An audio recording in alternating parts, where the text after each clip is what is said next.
ეხლა კი გადავიდეთ ახალგაზრდა ამერიკელი თავგადასავლების მაძიებლის ვინგსუტის მფრინავის ჯონი სტრეინჯის ტრაგიკულ სიკვდილზე.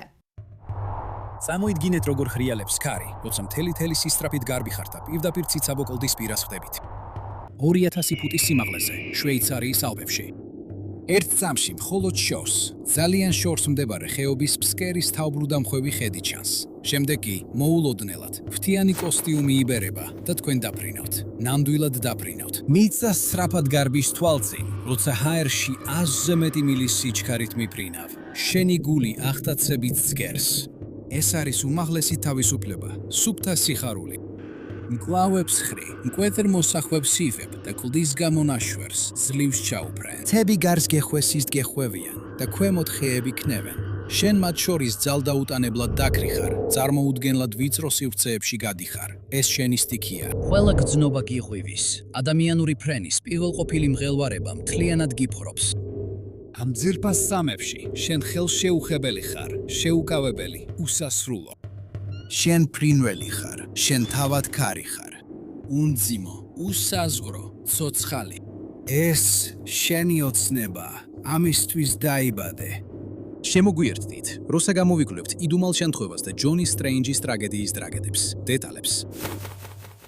უპასუხებთ კითხვებს, რომლებიც მის ნაადრევ გარდაცვალებას უკავშირდება. ჯონი სტრეინჯი ამ სამყაროში თავგადასავლების ყურვილით მოვიდა. მისი მამა, ბრაიანი და დედა, დაიანეტი, ორივე გატაცებული მთამსვლელები და მოგზაურები იყვნენ, რომლებმაც მსოფლიოს ყველაზე შორეული კუთხეები გამოიკვლიეს. ისინი მონაწილეობდნენ დამქანცველ სათავგადასავლო შეჯიბრებებში, სადაც საკუთარ შესაძლებლობებს ამოწმებდნენ, ლაშქრობდნენ, თებზე ადიოდნენ, თოკით ეშვებოდნენ და კაიაკით გადიოდნენ მიუვალ ველურ ბუნებაში. ორივემ ერთად დაიპყრო ევერესტი. ჯონის თავგადასავლების წურვილი და საზღვრების გადალახვის სურვილი ხრმად ჰქონდა გამჯდარი მშობლებისგან, რომლებმაც მას მოუსვენარი სული და რისკისკენ მიდრეკილება გადასცეს. მას შემდეგ, რაც ჯერ კიდევ პატარა იყო, ოცნებობდა ცაში აფრენასა და ღრუბლების შეხებაზე. 5 წლის ასაკში უკვე ავეჯი დახტებოდა და სათამაშო მოედნის კონსტრუქციების ზედა ნაწილებიდან გადახტებოდა. მისი პატარა ხელები ფრინველის ფრთებივით ფართოდ იყო გაშლილი. მეშვიდე დაბადების დრეზე თავისი პირველი სკეიტბორდი მიიღო და მალიბუს ქუჩებში თავბრუდამხვევი სისწრაფით დაქროდა. ასფალტზე აქეთ-იქით სრიალებდა, თითქოს ქარზე მიქროდა. მისმა მშობლებმა მას იკაროსი შეარქვეს, როგორც ფრენის სურვილისთვის, ასევე საკუთარი უსაფრთხოებისადმი უგულებელყოფისთვის. მან სკეიტბორდით 101-ის ავტობანზე მოძრაობაში დაქროლა. და მე უცებ მივხვდი, რომ ამ ბიჭს სისწრაფე არასდროს ყოფნიდა. როცა ჯონი 12 წლის იყო, მან თავისი პირველი მნიშვნელოვანი მწვერვალი დალაშქრა. 16040 ფუტის სიმაღლის ვინსონის მასივი ანტარქტიდაში. ეს იყო დაუჯერებელი მოგზაურობის დასაწყისი, რომელმაც ჯონი ყველა 7 კონტინენტის უმაღლეს მწვერვალებზე აიყვანა, როცა ის მხოლოდ 17 წლის იყო. იმ დროს ის იყო ყველაზე ახალგაზრდა ადამიანი ისტორიაში, ვინც 7-ვე მწვერვალი დალაშქრა.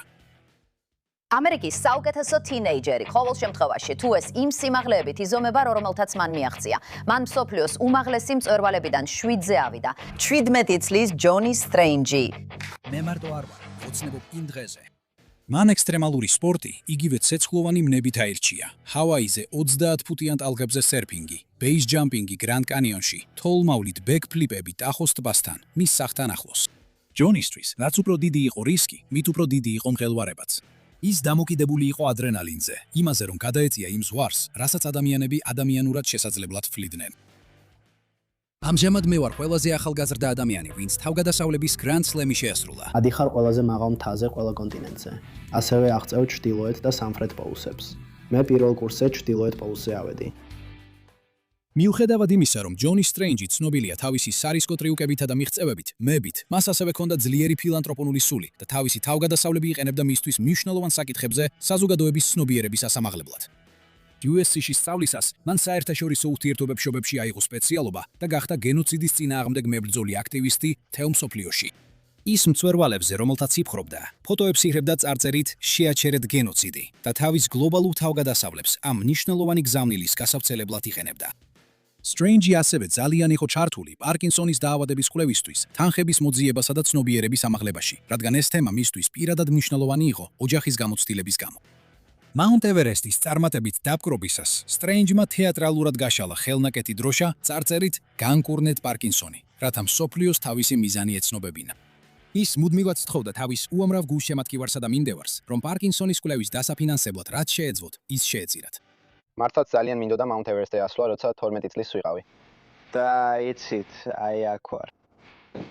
მაგრამ სინამდვილეში ჯონის მთებზე ამ სიგიჟეს თავისი ლოგიკა ჰქონდა.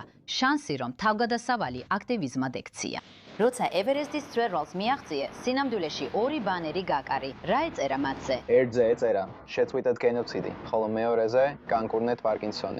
ჯონის ამ საქველმოქმედო მიზნებისადმი გატაცება არასოდეს დაუკარგავს. მაშინაც კი როცა უფრო დიდ და ექსტრემალურ სპორტებზე გადაერთო. ჯონი თითფრინავებიდან და საჰაერო ბუშტებიდან ხდებოდა, შემდეგ კი ხიდებიდან ხტომაზე გადავიდა. მას ყოველთვის თითქოს სულ უფრო და უფრო უმატებდა რისკს. ის ამბობდა base jump-ი საინტერესოა, მაგრამ არსებობს კიდევ უფრო საინტერესო რამ. wingsuit-ით ფრენა და ეს უნდა ვისწავლო. უნივერსიტეტის შემდეგ ჯონი თავის უდიდეს უნებას მიჰყვა wingsuit-ით base jumping-ს. პირველად როცა შვეიცარიის ალპებში კლდიდან გადახდა სპეციალურად შექმნილი ფრთიანი კომბინიზონით, ჯონი მაშინვე იგრძნო, რომ სწორედ ამისთვის იყო დაბადებული. როცა ჯონი კლდის კიდიდან გადადგა და საათში 100-ზე მეტი მილის სიჩქარით ხეობაში დაეშვა, ფრთებიანი კომბინიზონის ქსოვილმა ჰაერი დაიჭირა და მან ნამდვილი ფრენის ძლიერი შეგრძნება განიცადა. ჯონი აღარ იყო უბრალოდ ბიჭი, რომელიც ფრენაზე ოცნებობდა. ახლა ის ახალგაზრდა კაცი იყო, რომელმაც თავისი ოცნება რეალობად აქცია. ჰაერში დაფრინავდა. თები კი სწრაფად ჩაუქრობლებდნენ გვერდით. ჯონიმ თავი ნამდვილად თავისუფლად იგრძნო. შემდეგი რამდენიმე წლის განმავლობაში ჯონიმ მსოფლიოს მასშტაბით 500-ზე მეტი wingsuit-ით base jump-ი შეასრულა. თავის ჩაფუძზე მიმაგრებული GoPro კამერით ჯონიმ გადაიღო თავბრუდამხვევი პირველი პირი კარის კადრები, როცა კლდის ციცაბო კედლებთან ახლოს მიფრინავდა და კლდის ვიწრო ნაპრალებში ძაფივით გადიოდა. მისი ვიდეოების ხურებისას ისეთი შეგრძნება გაქვს, თითქოს შენს დაფრინავ. მაგრამ wingsuit-ით base jumping-ი ალბათ მსოფლიოში ყველაზე საშიში ექსტრემალური სპორტია. მას შემდეგ, რაც პირველი ნახტომები 90-იანების ბოლოს შესრულდა, თითქმის 300 ექსტრემალური სპორტის პილოტი დაიღუპა. კოსტიუმები ფრთებს გაძლევენ, მაგრამ არა ამაღლების უნარს. ყოველთვის მიწისკენ ეშვები, რომელიც შორს ქვემოთაა. კოსტიუმის მართვა უზარმაზარ უნარსა და კონცენტრაციას მოითხოვს.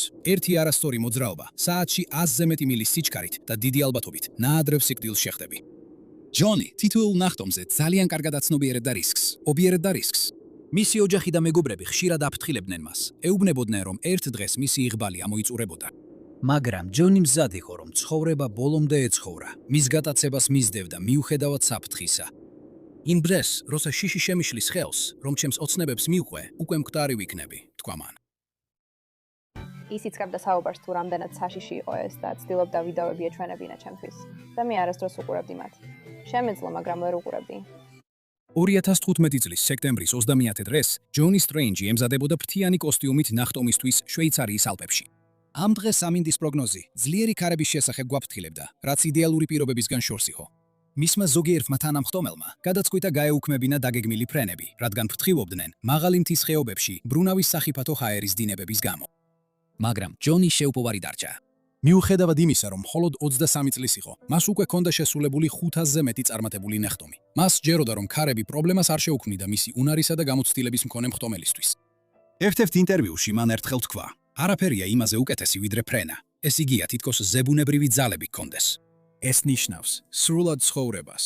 მიყვარს ეს, ვერ უჩერდები. ხალხი ეხვეწებოდა, რომ გაჩერებულიყო. უთხარი ჯონი, ნუ წახვალ ამ მოგზაურობაში. ვიცოდი, რომ აღარ უნდა გადმოხტომოდ. ჯონი ემზადებოდა გადმოხტომისთვის კლდიდან გიჩენის მთასთან, რომელიც მდებარეობს შვეიცარიის ცენტრალური შვიცის კანტონში. შვეიცარულ ალპებში მდებარე გიჩენის მთა ზღვის დონიდან 6418 ფუტის სიმაღლეზეა. ღია კირქვის კლდე, რომელზეც ჯონი იდგა, წარმოადგენს გადმოხტომის წერტილს, რომელიც 2000 ფუტზე მეტ სიმაღლეზეა, ქვემოთ მკვეთრად აღმართული ხეობის ზემოთ. თუმცა მთის მდებარეობის გამო, საშიში აღმავალი ნაკადები და ქარის მძლავრი ცვლილებები ხშირი მოვლენაა. ავარიის დღეს, ამინდის ანგარიშების მიხედვით, ქარის სიჩქარე სავარაუდოდ 65 მილისაათში აჯარბებდა. კლდის კიდეზე მდგომი და ირგვლივ აღმართულ დათოვლილ მწვერვალებს გახურებდა, ჯონი მომავალ, ადრენალინით დამუხტულ ფრენას მღელვარებით ელოდა და სიცოცხლით სავსედ გრძნობდა თავს. მან გაშალა ხელები და იგრძნო როგორ დაიჭირა ქარი ქსოვილის ფრთებმა. შემდეგ მან გადაიხარა წინ ხიერში და დაიწყო ვარდნა 1000-ობით ფუტით ქვემოთ მდებარე ხეობისკენ. ქარები უფრო ძლიერი იყო, ვიდრე ეგონა. ძლიერი აღმავალი და დაღმავალი ნაკადები ურტყამდნენ მის სხეულს, რაც თითქმის შეუძლებელს ხდიდა მისი გზის მართვას. ფრთიანი კოსტიუმი უხერხულად ეჭიდებოდა ქარის ნაკადებს. ვერ ახერხებდა სრულად გაბერვას, როცა ჯონი მთის ფერდობზე მიკროდა. მიუხედავად იმისა, რომ გამოცდილი მხტომელი იყო, არაპროგნოზირებადი ქარები და კლდოვანი ფერდობის რელიეფი საბედისწერო აღმოჩნდა. ვერ შეძლო სტაბილური ფრენის მიღწევა და ჯონი დაუნდობელი კლდის კედელს შეეჯახა გიჩენის მთაზე, დაახლოებით 10 წამით ნახტომის შემდეგ. ის დაუნდობელ კლდესა და თოვლში შეეჯახა და შეჯახებისას მიღებული მძიმე ტრაუმების შედეგად ადგილზე გარდაიცვალა. ჯონი სტრენჯი მხოლოდ 23 წლის იყო. ჯონი სტრენჯის გარდაცვალების ამბავმა შოკი გამოიწვია ექსტრემალური სპორტის საზოგადოებაში და მის ფარგლებს გარეთაც.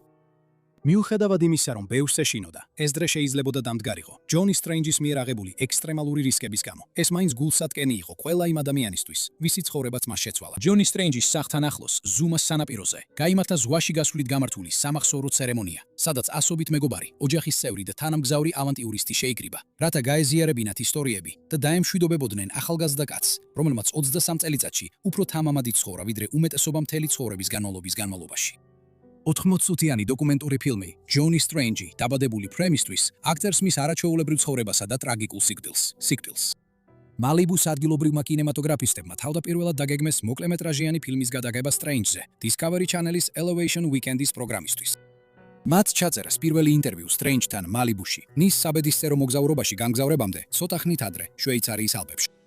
სტრენჯის ტრაგიკული გარდაცვალების შემდეგ მათ გადაწყვიტეს სრულმეტრაჟიანი დოკუმენტური ფილმის გადაღება სტრენჯის გამორჩეულ ცხოვრებაზე. მათ ინტერვიუ ჩამოართვეს მის ოჯახს, მეგობრებსა და თანამოაზრე ავანტიურისტებს, რათა მისი ისტორია მთლიანად შეეკრათ. ფილმი იკვლევს, რა უბიძგებდა მას ექსტრემალური თავგადასავლების დაუღალავ ძიებაში და რა გაკვეთილების მიღება შეიძლება მისი შეუპოვარი ვნებისგან, რომ ცხოვრება ბოლომდე იცხოვრო. ჩემი სახელია ჯონი სტრენჯი და მე ვარ Wingsuit-ით ბეის ჯამპერი.